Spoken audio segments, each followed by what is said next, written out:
Then listen, Socrates, to a tale which, though strange, is certainly true, having been attested by Solon, who was the wisest of the 7 sages. He was a relative and a dear friend of my great-grandfather, Dropides, as he himself says in many passages of his poems. And he told the story to Critias, my grandfather, who remembered and repeated it to us.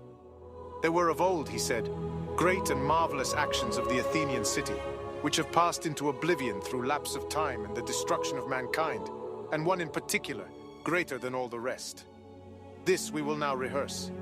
It will be a fitting monument of our gratitude to you, and a hymn of praise true and worthy of the goddess on this her day of festival. Very good. And what is this ancient famous action of the Athenians, which Critias declared on the authority of Solon to be not a mere legend, but an actual fact? I will tell an old world story which I heard from an aged man. For Critias, at the time of telling it, was, as he said, nearly 90 years of age, and I was about 10. Now the day was that day of the Apaturia, which is called the registration of youth, at which, according to custom, our parents gave prizes for recitations, and the poems of several poets were recited by us boys, and many of us sang the poems of Solon, which at that time had not gone out of fashion. One of our tribe, either because he thought so or to please Critias, said that in his judgment Solon was not only the wisest of men, but also the noblest of poets. The old man, as I very well remember, brightened up at hearing this and said, smiling, "Yes, Aminander, if Solon had only, like other poets, made poetry the business of his life, and had completed the tale which he brought with him from Egypt, and had not been compelled, by reason of the factions and troubles which he found stirring in his own country when he came home, to attend to other matters. In my opinion, he would have been as famous as Homer or Hesiod, or any poet. And what was the tale about, Critias? Said Aminander. About the greatest action which the Athenians ever did, and which ought to have been the most famous. But through the lapse of time and the destruction of the actors, it has not come down to us. Tell us, said the other, the whole story, and how and from whom Solon heard this veritable tradition. He replied, in the Egyptian delta, at the head of which the river Nile divides, there is a certain district which is called the district of Sais.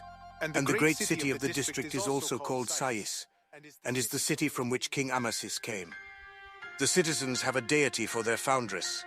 She is called in the Egyptian tongue Neith, and is asserted by them to be the same whom the Hellenes call Athene. They are great lovers of the Athenians, and say that they are in some way related to them. To this city came Solon, and was received there with great honor.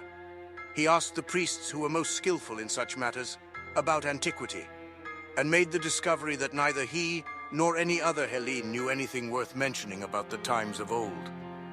On one occasion, wishing to draw them on to speak of antiquity, he began to tell about the most ancient things in our part of the world, about Phoroneus, who is called the first man, and about Niobe, and after the deluge, of the survival of Deucalion and Pyrrha. And he traced the genealogy of their descendants, and reckoning up the dates, tried to compute how many years ago the events of which he was speaking happened. Thereupon one of the priests, who was of a very great age, said, "O Solon, Solon, you Hellenes are never anything but children, and there is not an old man among you." Solon in return asked him what he meant. "I mean to say," he replied, "that in mind you are all young. There is no old opinion handed down among you by ancient tradition, nor any science which is hoary with age. And I will tell you why. There have been, and will be again, many destructions of mankind arising out of many causes. The greatest have been brought about by the agencies of fire and water, and other lesser ones by innumerable other causes. There is a story, which even you have preserved, that once upon a time Paethon, the son of Helios, having yoked the steeds in his father's chariot, because he was not able to drive them in the path of his father, burnt up all that was upon the earth, and was himself destroyed by a thunderbolt. Now this has the form of a myth, but really signifies a declination of the bodies moving in the heavens around the earth, and a great conflagration of things upon the earth, which recurs after long intervals. At such times, those who live upon the mountains and in dry and lofty places are more liable to destruction than those who dwell by rivers or on the seashore. And from this calamity the Nile, who is our never-failing savior, delivers and preserves us. When, on the other hand, the gods purge the earth with a deluge of water, The survivors in your country are herdsmen and shepherds who dwell on the mountains. But those who, like you, live in cities are carried by the rivers into the sea. Whereas in this land, neither then nor at any other time does the water come down from above on the fields, having always a tendency to come up from below, for which reason the traditions preserved here are the most ancient. The fact is that wherever the extremity of winter frost or of summer does not prevent, mankind exist, sometimes in greater, sometimes in lesser numbers.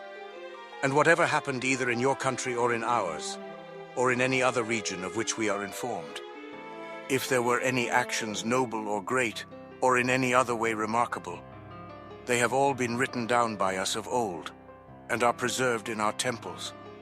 Whereas just when you and other nations are beginning to be provided with letters and the other requisites of civilized life, after the usual interval, the stream from heaven, like a pestilence, comes pouring down, and leaves only those of you who are destitute of letters and education. And so you have to begin all over again like children, and know nothing of what happened in ancient times, either among us or among yourselves. As for those genealogies of yours which you just now recounted to us, Solon, they are no better than the tales of children. In the first place, you remember a single deluge only, but there were many previous ones. In the next place, you do not know that there formerly dwelt in your land the fairest and noblest race of men which ever lived, and that you and your whole city are descended from a small seed or remnant of them which survived. And this was unknown to you, because for many generations, the survivors of that destruction died, leaving no written word. For there was a time, Solon, before the great deluge of all, when the city which now is Athens was first in war, and in every way the best governed of all cities, is said to have performed the noblest deeds, and to have had the fairest constitution of any of which tradition tells, under the face of heaven. Solon marveled at his words, and earnestly requested the priests to inform him exactly and in order about these former citizens. "You are welcome to hear about them, Solon," said the priest, "both for your own sake and for that of your city, and above all, for the sake of the goddess who is the common patron and parent and educator of both our cities. She founded your city 1,000 years before ours, receiving from the earth and Hephaestus the seed of your race, and afterwards she founded ours, of which the constitution is recorded in our sacred registers to be 8,000 years old. As touching your citizens of 9,000 years ago, I will briefly inform you of their laws and of their most famous action. The exact particulars of the whole we will hereafter go through at our leisure in the sacred registers themselves. If you compare these very laws with ours, you will find that many of ours are the counterpart of yours, as they were in the olden time. In the first place, there is the caste of priests, which is separated from all the others. Next, there are the artificers, who ply their several crafts by themselves and do not intermix. And also there is the class of shepherds and of hunters, as well as that of husbandmen. And you will observe, too, that the warriors in Egypt are distinct from all the other classes, and are commanded by the law to devote themselves solely to military pursuits. Moreover, the weapons which they carry are shields and spears, a style of equipment which the goddess taught of Asiatics first to us, as in your part of the world first to you. Then as to wisdom, do you observe how our law from the very first made a study of the whole order of things, extending even to prophecy and medicine which gives health, out of these divine elements deriving what was needful for human life, and adding every sort of knowledge which was akin to them. All this order and arrangement the goddess first imparted to you when establishing your city, and she chose the spot of earth in which you were born, because she saw that the happy temperament of the seasons in that land would produce the wisest of men. Wherefore the goddess, who was a lover both of war and of wisdom, selected and first of all settled that spot, which was the most likely to produce men likest herself. And there you dwelt, having such laws as these and still better ones, and excelled all mankind in all virtue, as became the children and disciples of the gods. Many great and wonderful deeds are recorded of your state in our histories, but one of them exceeds all the rest in greatness and valor. For these histories tell of a mighty power which unprovoked made an expedition against the whole of Europe and Asia, and to which your city put an end. This power came forth out of the Atlantic Ocean, for in those days the Atlantic was navigable, and there was an island situated in front of the straits, which are by you called the Pillars of Heracles. The island was larger than Libya and Asia put together, and was the way to other islands.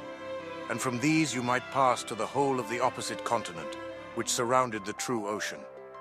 For this sea, which is within the Straits of Heracles, is only a harbor, having a narrow entrance, but that other is a real sea, and the surrounding land may be most truly called a boundless continent. Now in this island of Atlantis, there was a great and wonderful empire, which had rule over the whole island and several others, and over parts of the continent. And furthermore, the men of Atlantis had subjected the parts of Libya within the columns of Heracles as far as Egypt, and of Europe as far as Tyrrhenia. This vast power, gathered into one, endeavored to subdue at a blow our country and yours, and the whole of the region within the straits. And then, Solon, your country shone forth in the excellence of her virtue and strength among all mankind. She was preeminent in courage and military skill, and was the leader of the Hellenes. And when the rest fell off from her, being compelled to stand alone, after having undergone the very extremity of danger, she defeated and triumphed over the invaders, and preserved from slavery those who were not yet subjugated, and generously liberated all the rest of us who dwell within the pillars. But afterwards, there occurred violent earthquakes and floods, and in a single day and night of misfortune, all your warlike men in a body sank into the earth, and the island of Atlantis in like manner disappeared in the depths of the sea. For which reason the sea in those parts is impassable and impenetrable, because there is a shoal of mud in the way, and this was caused by the subsidence of the island. I have told you briefly, Socrates, what the aged Critias heard from Solon and related to us. And when you were speaking yesterday about your city and citizens, the tale which I have just been repeating to you came into my mind, and I remarked with astonishment how, by some mysterious coincidence, you agreed in almost every particular with the narrative of Solon. But I did not like to speak at the moment, for a long time had elapsed, and I had forgotten too much. I thought that I must first of all run over the narrative in my own mind, and then I would speak. And so I readily assented to your request yesterday, considering that in all such cases the chief difficulty is to find a tale suitable to our purpose, and that with such a tale we should be fairly well provided.